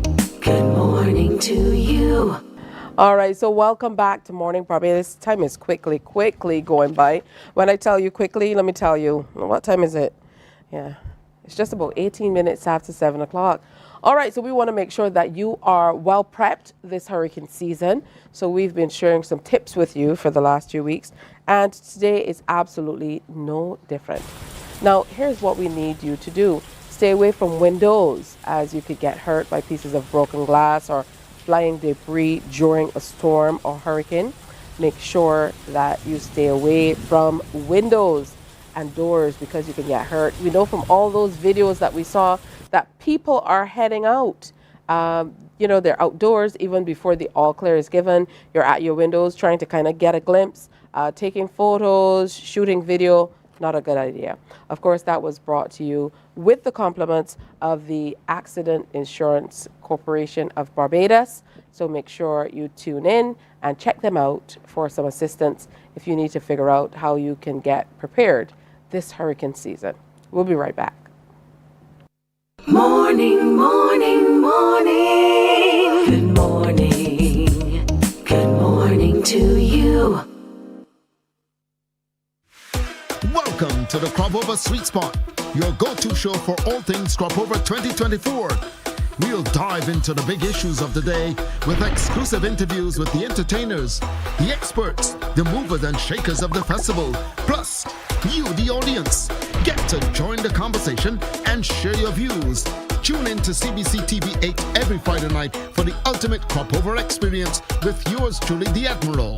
We're big on everything Crop Over 2024.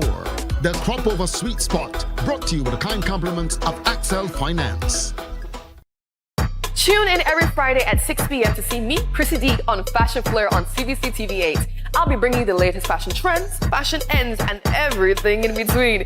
Get ready to transform your style, get inspired, and elevate your fashion game with the ultimate guide to looking fabulous. Join me, Chrissy D, this Friday on CBC TV 8 at 6 p.m. for an exciting episode of Fashion Flair. The ultimate cricket showdown is coming to ESPN, and MCTV has got you covered. The ICC Cricket World Cup 2024 is here on ESPN and MCTV. Tune into MCTV channels 302 and 308, and don't miss a single six, wicket, or heart-pounding moment as top teams vie for the 2024 Morning, morning. Good morning. Good morning to you. Again, so much thanks go out to the General Accident Insurance Company of Barbados Limited for sharing those hurricane tips with us. We want to make sure that you are indeed getting prepared. So when you go out and buy all those things, they're not to eat next week, you know. You're just supposed to put them down. I know how that works out. All right, so I promised you that Kira P would be in, and she is a content creator. And she really has been blowing up over the last couple of months. We had an opportunity to connect with her online, but then we heard that she was getting ready to come home for crop over, so we just had to have her in. Good morning, Kira, and welcome. Thank you for having me. All right. I wonder how early you had to get up to do the 4 full o'clock. beat and 4 everything. 4 o'clock? That's about the right time, but finally you're home for the festival. Yes, and it feels good to be home. Yeah, so talk to me a little bit for people who are just tuning in about your journey with creating content online and really just bearing your soul, because you share just about everything. Yeah, I think it started as like my personal diary. So like I wanted to share things for me to remember because I forget a lot of things. So the way I document it is really for me. So like in 5 to 10 years when I want to look back and see how great was my life, I could actually go back and see these videos that, you know, showcase how it really was. And I struggle with ADHD, PCOS, a fibroid, and I just like to live life. I'm into makeup, fashion. I just wanted to show it all. I think with content creation, like before I got into it, I saw a lot of people say you kind of had to have a niche and you kind of had to focus on that. But because of my ADHD, I really can't have a niche because I'm so interested in a lot of things. So I really like how I'm able to do that. Yeah, that's beautiful. And you really are sharing in some areas that we don't often talk about. Yeah. Quite recently, you've been sharing about your struggles with PCOS as well. Yeah. So to be able to advocate in a way that we've not done before, most certainly as Barbadian women, these are things that are usually kept under because covers. Since I started talking about it, like I know people in my family or like my daughter's family that have fibroids, and the treatment that they've gotten here specifically is like it's not seen as that important for women to get it fixed. I think they see a period as, oh, you know, women get it every month. How bad could it be? But with fibroids, it can be so horrible. The pain, the discomfort, the level of blood loss. So like recently I had to get an iron infusion because of how much blood I was losing. And even that was a challenge to be able to get it done. I had to fight for that. So, and it was very emotional for me because I felt like I was at my wit's end with it. And I was like, you know what? I can just give up at this point. Like, yeah. But here you are at home with energy, and we know about all the shoes and all the things you shipped home, and you know, picking out all the outfits. Yes, this was actually an event outfit, but then it was like, well, Mornin Barbados called, so I'll find something else for that. So, have you gotten an opportunity to get out as yet? Well, I'm embarrassed to say, on Wednesday I went to Soca State of Mind. They had a 5 for 20 beer special, and I had $100, so I really did the dog. You also got out to see your dad performing for the big show. I went to the big show. It was so good. I could not believe that it wasn't the finals. Everybody was amazing. I really loved Biggie's song QEH. I really loved Betty came out dressed as Mia. I thought I was so good. Bit. I could not believe he's 13. He's so incredible. Yeah. It was really good performances. All right, that's good stuff. So you're preparing for the crop over season. And I know with your presentations, you said that you want to do back to back to back. And you were promising to bring a friend to Barbados to introduce him to the festival. Yes, How and is that he comes in on Tuesday. So he is coming, and we've got so many events lined up. Do I have the tickets for the events? No, but I will be there. That's the plan. Yeah, so you can look out for our producer, Nadia. She's going to be at all the events as well. Look for her, and we're going to look for you with the fashion because she's with Chrissy D with a program called Fashion Flair. Oh. So they're looking for the festival fashions. Yeah, they definitely will be looking forward to connecting with you there. You know, how are you feeling about all the attention you're getting? I know you've been meeting with a lot more companies, getting more endorsements, being able to work more in this area of content creation. It's surreal, honestly, and it was very like oh my God, why would you, like for a long time, and maybe even still a little bit, like, why would you love me? Like, I know it's so odd to say, but I'm just like, why? You don't know me. But I think because I shared my life so honestly and so freely, they do know me. So when they see me, they're like, oh my God, my friend. Like, and I love it now. And like on Wednesday when I went to a Soca State of Mind, I said, okay, every person that comes up to me, I'm going to put them in my video. I mean, there was a time where I had too many drinks, so there's some people that didn't get into the video, but it felt so good that these people were actually, keen to do it with me. All right, that's good stuff. Now, we must talk about these nails, because these nails were planned.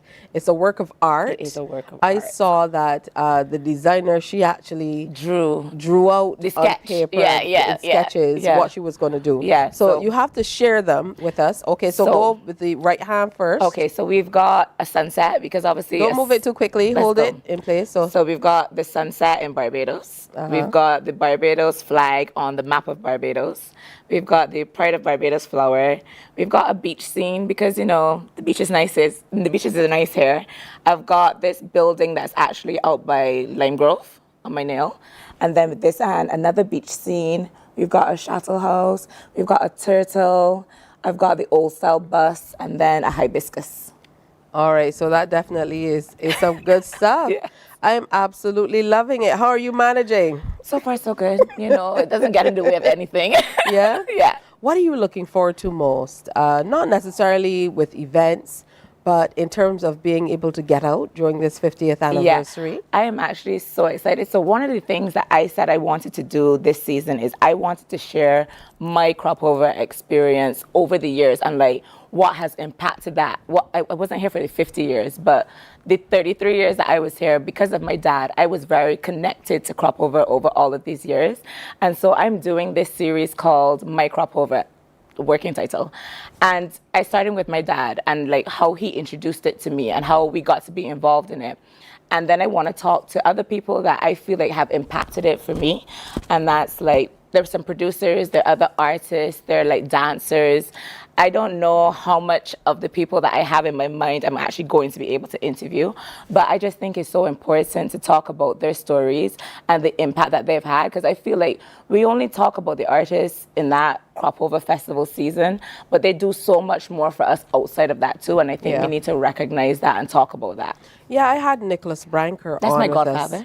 Yeah, Nicholas was on yesterday, and he was saying that your father's Ian Allen, of course, for those who don't know, and he was saying that Ian has played hands down on more crop overs tracks throughout the years than any other person. Yeah. So I can just imagine, what growing up in with Ian Allen as your father was like.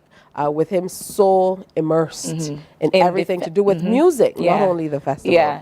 With music in general, exactly, because it's not limited to crop over for us. It's like music in general in Barbados, so not just the soca or calypso, but everything to do with music, And we know Dad loves fashion, so is he the influence? Or, I don't want to tell him that. Or did Pam have a part in what's going on? Fashion girl. Pam is a fashion girl, okay? So both of them have really contributed to my style. Yeah. What about getting ready for home? I know we saw much of what you did online, but what was it like getting here? It honestly was so much stress because, as I said, I want to do fit after fit after fit. So it's outfit after outfit after outfit. So I had 2 bags that were both overweight, and I had taken out stuff and I put them in a second bag that Barnabas is supposed to bring, and I couldn't believe it, still overweight. So it's been hectic to get here, but now that I'm here, I feel so settled now and ready to, take it all on. And how are you handling the friends in our heads? Oh, no. Is that an alarm? What's it meant to remind? Okay, for medication? Yeah. All right, no problem. You get away with that. Yeah. So now that you're here and there's so many friends in your head who are recognizing you, because I'm sure you're far more recognizable moving around. How is that for you? It's been, as I said, it's been interesting. It's a unique experience. I love it. But I think people see me and get nervous to come and talk to me, but I don't want you to be nervous. Like, feel free to come over and say hi. Don't whisper. Just come. Yeah. Do you feel pressured at all to kind of reshape your messaging sometimes? As a mother, as now a content creator, sometimes there's some added pressure. So do you feel a little nudge sometimes to maybe shape the message a little differently? I want to say no, right? Because whenever I say what I say, I know that it's coming from a place where I thought about it, and this is a genuine feeling that I'm having about whatever situation. I do know that sometimes, though, it will be received differently. But once I know what I intended, I don't get caught up in, okay, people might take this the wrong way kind of thing. All right, so day to day for you, you know, what's it like? I know that when you're in England, you know, you're doing different things. Yeah. You're going out. I saw you going out enjoying Just J's. Oh my God, it was so good. Cruise, boat cruise it was and really so on. good. But what's a day in the life of Kira when you're not here in Barbados like? Here is actually hectic because it's not just everything I gotta do for myself, which is a lot, but then also Kiara has a busy schedule for crop over. And that's apparently. your daughter? Yeah, so like You said apparently? Yeah, like where's she going? So like yesterday she had a nail appointment. Today she got a hair appointment. I'm busy. And then she's doing Tipsy this weekend, both days. So yeah, so it's I like it because I did say once to be booked and busy. So I am grateful to be busy. And like with meetings, as you said, like I've got a lot of partnerships happening. So I've got a lot of meetings with these people. And because I'm here, we're trying to do like in-person meetings so we could feel the energy off of each other. So it's good. I like it. All right, good stuff. Well, enjoy crop over. Thank you. We look forward to seeing you. Are you going to jump? Of course. I will be there on the road. Yes, I know that. I heard you talking about the costume and what you'll be doing, getting ready for it. Yeah. So you're all ready? Well, I haven't gone the costume yet. So when I get there, I will see if I'm ready. Yeah? Yeah. But enjoy yourself. We certainly will be looking forward to having you in the parties. And Nadia won't say no to you kind of Fashion Flair? checking in on Fashion Flair so that we can get a feel for what's happening. Okay. But it's wonderful to see that you are creating content about Barbados. It's with you at the helm, but it's really about Barbados, sharing more from a different perspective. Yeah. Really an inside view. Yeah. Yeah? Yeah. Keep it going. Thank you. All right, so look up for Kira P. Where can we find you online for those people who are not following you as yet? At Life and Styles of Kira. Yeah. And that's on Instagram, that's on TikTok. And if you want to be on Twitter, it's Lifestyle of Kira. All right, so look her up and make sure you go follow as we do. And look out for Kira at every crop over event. I'm going to give her a long list and I'm going to be checking off. You know, like at school, did you go to this? Did you go to that? Because she said she wants to do back-to-back events. That's the only way to experience crop over. Yeah. The next thing is you have to keep your bands. That's what I want to do. I don't take them off. I'm on a mission to see if I could fill my hand by the end of crop over. That's my plan. Kira, you've missed a few things, but I'm sure you can catch up. Yes, all right? yes. Because check, when Stuart was here yesterday, he already has like 7 bands on. And look at me. They didn't give me one at Soca State of Mind though, so that's their fault. All right, so look out for Kira P, and we're going to continue telling you all about what's happening with the Crop Over Festival as well. Don't forget, tonight, the Crop Over Sweet Spot comes your way live. It's with the Admiral, and there are quite a few people coming through sharing. Mikey is going to be here, for example, to tell us all about the reunion. We're going to have we're going to have mother-son duo who made it to the finals last year, Danella and her son Don Ross. They're going to be in the house. We'll be looking at the Stray Cats as they get ready for their judging night. So lots coming up tonight live here on TV8 as well. It's time for another break, but stay with us. We've got more to come here on Morning Barbados. You want pillow? Are you good? I got one wash my face. I bathed. Why is my head spinning? I had 10 beers. 10 beers? 10 deputies. You put my song for me and bring me to your Nope. But I so gone.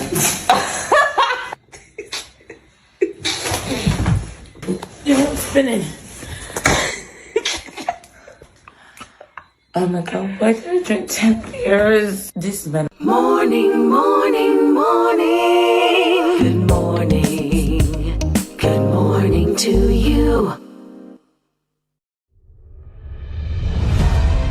The ultimate cricket showdown is coming to ESPN, and MCTV has got you covered. The ICC Cricket World Cup 2024 is here on ESPN and MCTV.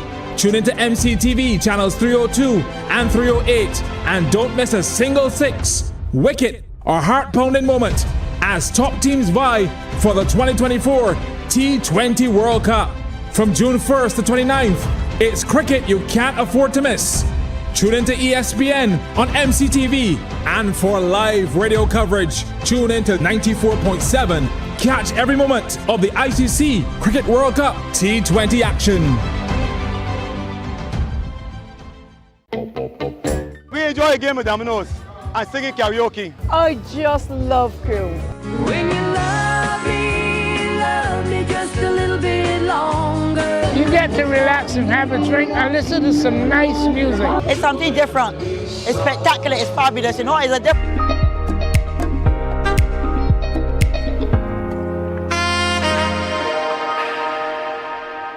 24 minutes to 8 o'clock. A man like P is in the house. He's an artist hailing from St. Peter, and he's come all the way to the Pine today to share with us. Pierre Phillips, a man like P. And of course, you're a multi-talented soca artist. So congrats on all the work that you've been able to do. Talk to me about your foray into the soca arena. But I've been involved in music for years. I've been playing the trumpet and the piano since I was a child. And yes, I used to make R&B and hip hop during my teenage years. But as I got older, I got more involved in the culture, and I just fell in love with soca, you know. And last year was my first year, and this year is my second, and it's been going great, you know. Who have you been working with in terms of producers, people mastering your music, backup studios to be able to get your work done? Well, BA Productions. I mainly work with BA Productions. Big shout out and good morning to Kimar and Ramel Chase. We do some work all the time, and that's who I mainly work with. I haven't collaborated with anybody as yet, and neither any backup vocalist either, so yeah. Okay, but so you're kind of building out the music differently. Yeah, do you correct. find that as a musician first, that has shaped the type of music you want to do, or the sound for sure. of your music? For sure. In what way? Well, you see, because I also DJ too. So because I have like such a broad palette for music, you know, I do all type of events. So although I wouldn't say that I sample songs, I would know that subconsciously any music I make is coming from something I heard before, you know. And yeah, that definitely shapes how I touch anything musically, for sure. You know? Musically, let's hear about your years with piano and trumpet. Yeah, well, you know, how did that get started? And did you play them simultaneously, or learn one before the other? How did that work out? Well, it was the piano from 5. My mother and my dad made sure that me and my sister went to piano lessons from a young age, you know. And I went into, you know, as I got older and I went into secondary school, I fell in love with the trumpet. And big shout out to Miss McLean, and she was my music teacher. And from there, I went on to Barbados Youth Orchestra. And after that, I started to study a little bit. At that time, I started to study some business.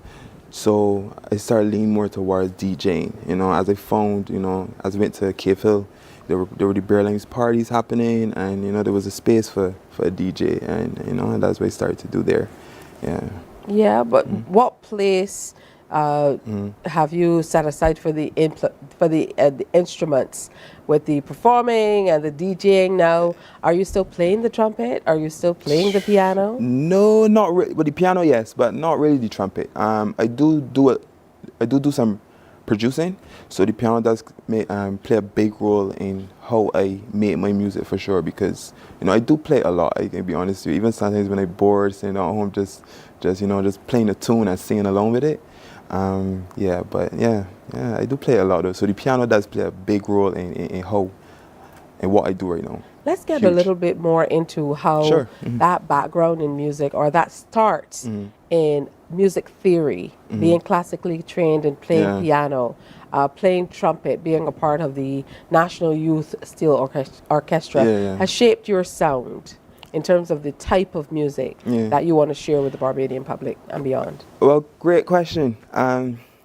Okay, so anytime I'm producing a song, I look at first the key, right? That key will kind of set the tone of what type of song this is going to be. Is it going to be a victorious song? Is it going to be a happy song? A sadder song? You know the difference between minor and major chords. I would say that when it comes to music theory, I really take that and put it in my song production skills, you know, the vibe, the feeling you get from what key the song is in, you know, and that is a big overlooked aspect of music making for me, at least, you know.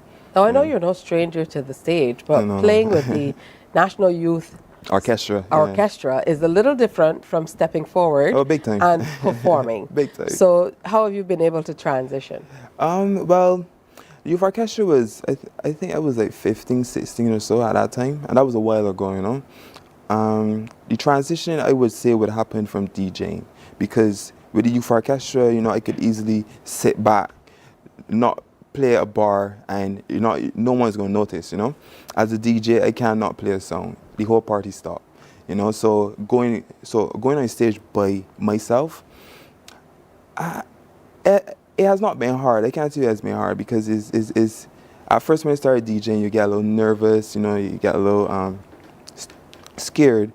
But as you know that you're the person that's responsible for the vibe, you know, you kind of put some importance on your back, and you kind of rise to the occasion. So that's how I approach my performing as well too. Once I get on that stage, I know that the vibe depends on me, you know. I need to execute this properly. So yeah. All right, good stuff. I mean, you're well on your way. You've been able to perform recently. Yeah. So you've kind of brought that full circle. You're now on stage performing your pieces. Yeah. Cherry Beach, was it? Cherry Beach, yes. I did a live performance video along with Ultra Band at the Cherry Beach restaurant and bar. It's on YouTube, so anybody can go and take it in. A man like P might crop over so far. The vibe for that for me was to put all of my music that I've done so far for crop over into that piece, you know, so I can show people me, show people the energy, you know, and hopefully people fall in love with it and like it. Good stuff. Now, I know I've heard you talk about a whole lot of things, so the parents made sure that you had a good grounding in music. Oh, for sure. Yeah. And then, of course, you said you went off and studied a little bit of business. Correct. Yeah. And now, you know, your mainstay is kind of in the area of marketing. Yeah, so how do you plan to be able to juggle all of this?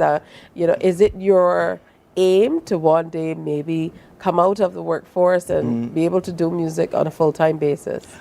I wouldn't say that. I love marketing. I love making something more attractive to persons, or making people aware of something that they may not know of, right?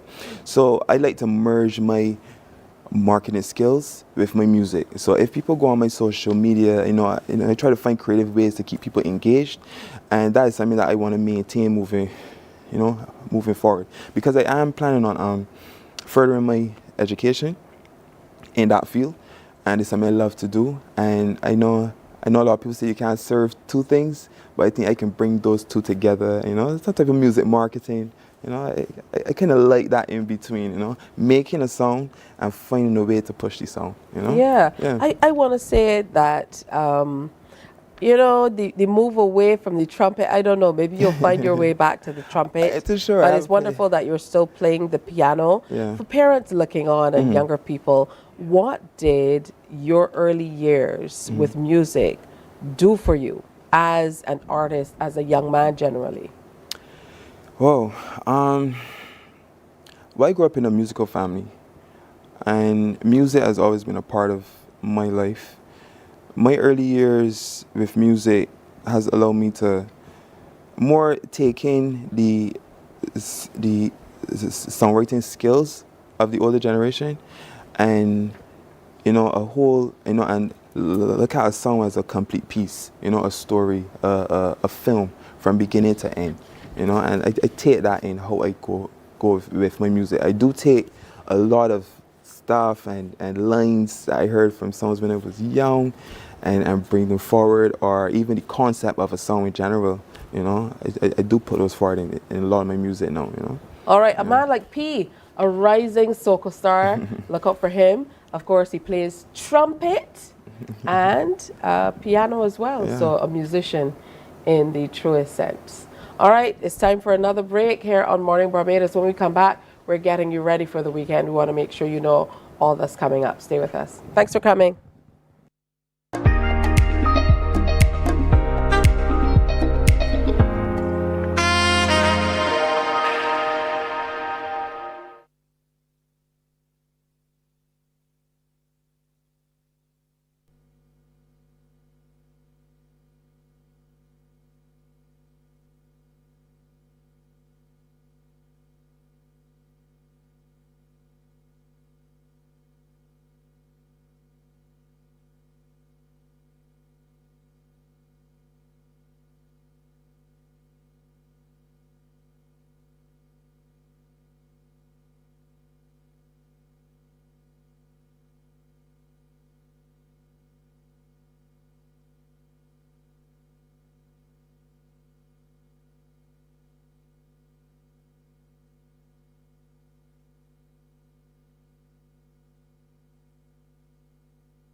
it's Friday. That means you have to get ready for the weekend. We're introducing you to some new music as well. So we have a man like P who's still with us. We had an opportunity to talk to him in the last segment, and now he's going to perform for us. He is out and about, and his breakout track for Cropover 2024 is called Breakfast.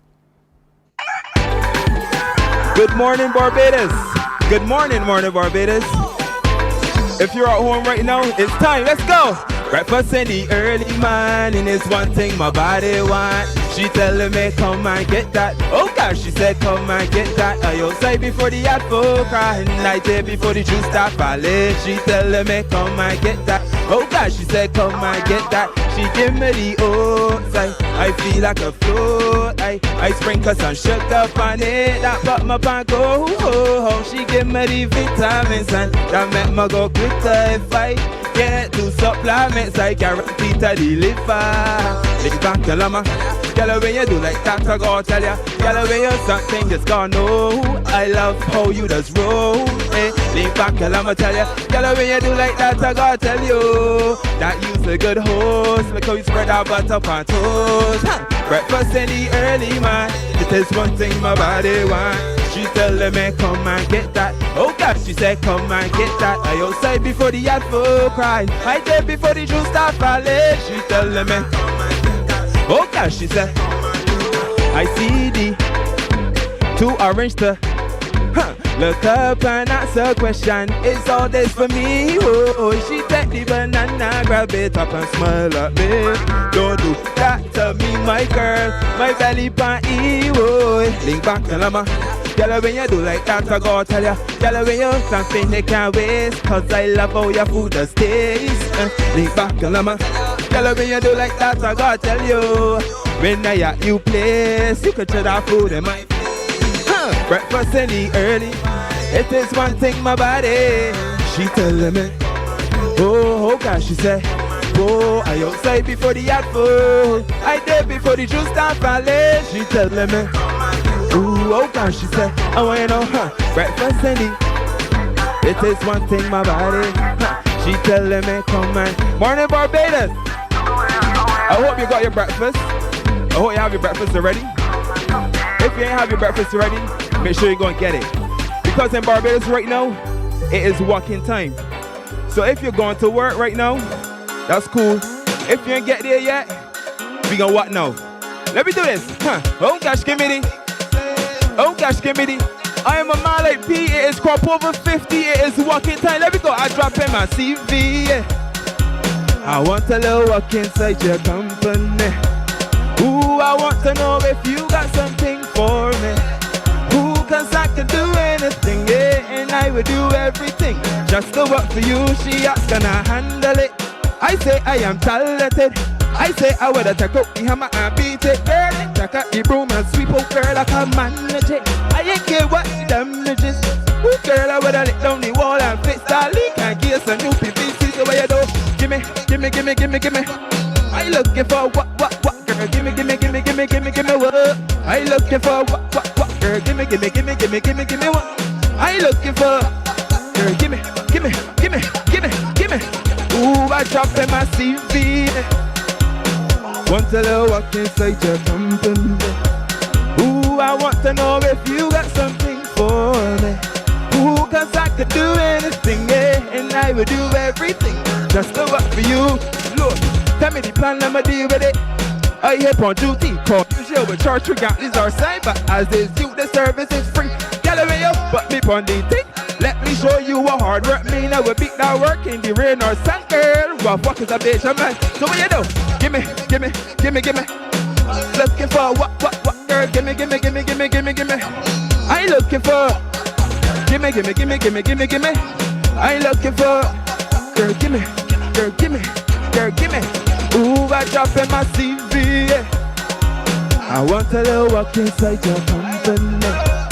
Ooh, I want to know if you got something for me.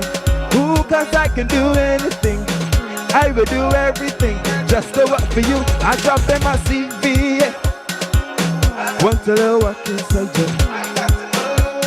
Ooh, I have to know if you have something for me.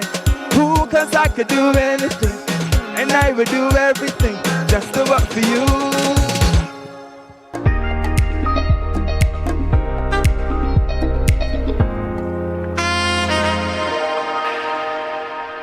Tune in every Friday at 6 p.m. to see me, Chrissy D, on Fashion Flair on CBC TV8. I'll be bringing you the latest fashion trends, fashion ends, and everything in between. Get ready to transform your style, get inspired, and elevate your fashion game with the ultimate guide to looking fabulous. Join me, Chrissy D, this Friday on CBC TV8 at 6 p.m. for an exciting episode of Fashion Flair. Morning, morning, morning. Good morning. Good morning to you. We had a little bit too much fun in that last segment. He's looking for what. How about that? Those are some good songs, man. Absolutely love them. Congrats to you. A Man Like P is the name, so listen out for him as well. All right, so we have a starter pack for you. Tion Hernandez is a name that has been trending like you cannot imagine this season. Of course, she's been working with the Pink Pen Project through Shanna Hines, Pull the Trigger. And, they did a remake of Balam Palam Pam that was done in the early 2000s by Kean Walters, and it has really taken off. So she is back with a starter pack for the festival and doing well. We're going to share that with you now.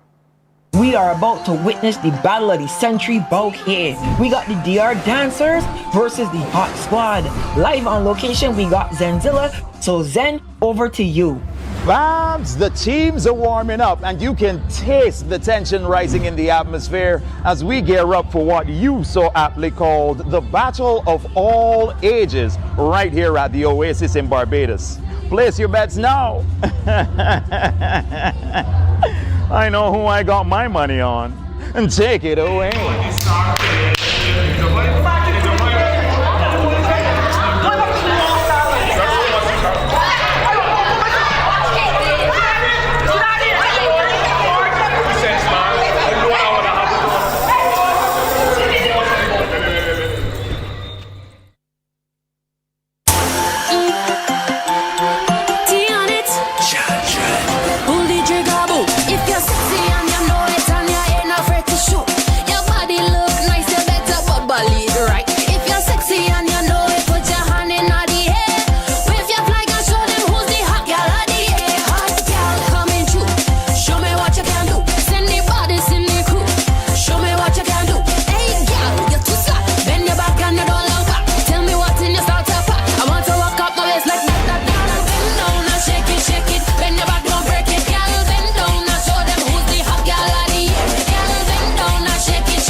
Oh, the girls had a fantastic time. How about that? Listen out for Tion and the entire crew making their rounds at all the major events. Coming up this weekend, there's lots happening.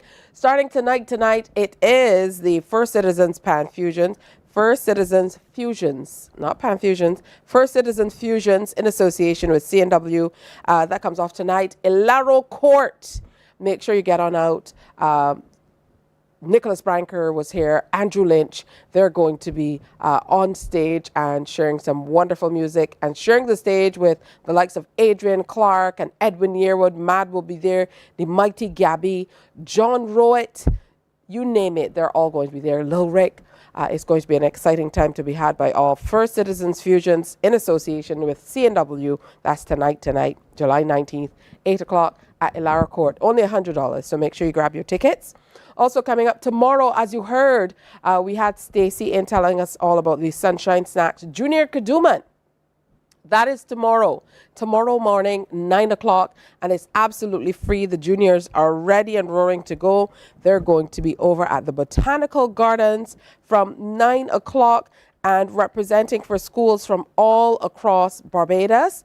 The fun, the color, the pomp, the pageantry that we expect on stage. You can also catch it right here on CBC TV 8.